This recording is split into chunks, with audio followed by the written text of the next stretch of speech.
सिंह जी, मेरठ से। महाराज जी, मैं पुलिस में थानाध्यक्ष के पद पे मेरठ में नियुक्त हूँ। मैंने अपनी पूरी नौकरी में बहुत इनकाउंटर किए, जिसमें मुझे बहुत सम्मानों से सम्मानित भी किया गया तथा राष्ट्रपति वीरता पदक भी मिला। पिछले साल 22 जनवरी को, जिस दिन राम मंदिर जी की प्राण प्रतिष्ठा हो रही थी, बदमाशों से मुठभेड़ के दौरान सीने में गोली लगी। मेरी मृत्यु का समाचार भी जारी हो गया था, फिर प्रभु कृपा से मैं बच गया। अब मेरा प्रश्न यह है कि मैं अपने पथ पर ऐसे ही चलता रहूं या बिल्कुल ही प्रभु की शरण में आ जाऊं? मन विचलित रहता है। अब पता नहीं क्या जीवन की लीला हो, और हम इसी सांसारिक धर्म निर्वाह के चक्कर में मनुष्य जीवन का जो मूल कर्तव्य है भगवत प्राप्ति, उससे वंचित हो जाए तो ठीक नहीं। अगर आपका मन आपको साथ दे तो समय निकालिए अपने जीवन का भगवत प्राप्ति के लिए। कितना समय दिया? 32 साल। 32 साल, बहुत समय दिया।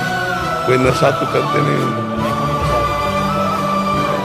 तो क्या हुआ कि महाराज मुचकुंद जी गुफा में सोए हुए थे। हम इसमें आपको उत्तर देंगे।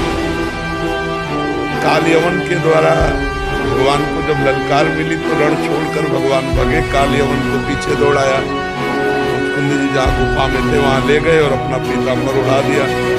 मुचकुंद जी को ये वरदान था कि अगर कोई तुम्हें सोते हुए जगाएगा तो आंख पड़ते ही दृष्टि पड़ते हुए भस्म हो जाएगा। तो काल यवन ने जाके लात मारा कि यहाँ सोरा मुझे दौड़ा करके हमारा लात मारा, तो भगवान थे नहीं, वो तो मुचकुंद थे। मुचकुंद जी ने जो ही आग भस्म हो गए। इसके बाद भगवान वासुदेव आए, श्री कृष्णचंद्र जी, पूरी वार्ता हुई। तो भगवत दर्शन का फल होता है भगवान की प्राप्ति। तो भगवान ने कहा मुझे इस जन्म में तुम प्राप्त नहीं कर सकते, क्योंकि तुम राजा हो, तुमने बहुत से वध किए, शिकार आदि में पशुओं के और युद्ध आदि में मनुष्यों के, इसलिए तुम्हें एक जन्म और लेना पड़ेगा। और अब तुम ब्रह्म ऋषि कुल में जन्मोगे और मेरा भजन करके मेरे को प्राप्त होगे। तो वही मुचकुंद जी नरसिंह मेहता जी के रूप में जन्मे, महान भक्ति करके भगवान को प्राप्त हुए।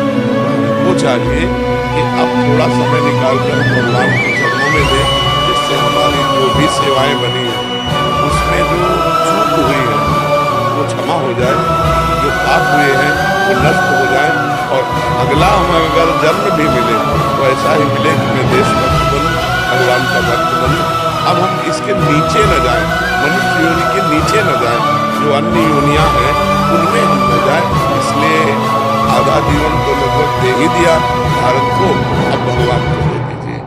और अपने समाज में रह करके अगर आप रिटायर भी रहेंगे तो इसका अच्छी प्रवृत्ति होती है, तो अपने समाज में भी वातावरण अच्छा ही फैलाता है। तो आसपास सुरक्षा व्यवस्था, समाज की पवित्रता आपके द्वारा, जैसे नए लड़के हैं जो कोर्स में जाने वाले हैं, पुलिस विभाग में जाने वाले, क्या क्या सावधानियां रखनी चाहिए, कैसे कैसे करना, तो आप 50 लड़के तैयार भी कर सकते हैं। रिटायर होकर भी आप हमारे भारत सरकार की सेवा कर सकते हैं, और नाम जप के द्वारा और साधना के द्वारा भगवान की प्राप्ति भी कर सकते हैं। तो बहुत सुनता हूँ, रात में 2 बजे भी ड्यूटी से आता हूँ तो आपको जरूर 15-20 मिनट सुन के तभी सोता हूँ। जी जी। और 33 दिन हॉस्पिटल में रहा, जब मुझे गोली लगी व्रत घोषित कर दिया गया, 9 दिन आईसीयू में रहा। उस दिन 9 दिन को छोड़ के बाकी 33वें दिन में जो दिन बचे उनमें मैं हॉस्पिटल में भी आपको सुनता हूँ, कंटिन्यू सुनता हूँ। तो बिना आपको सुने नींद ही नहीं आती।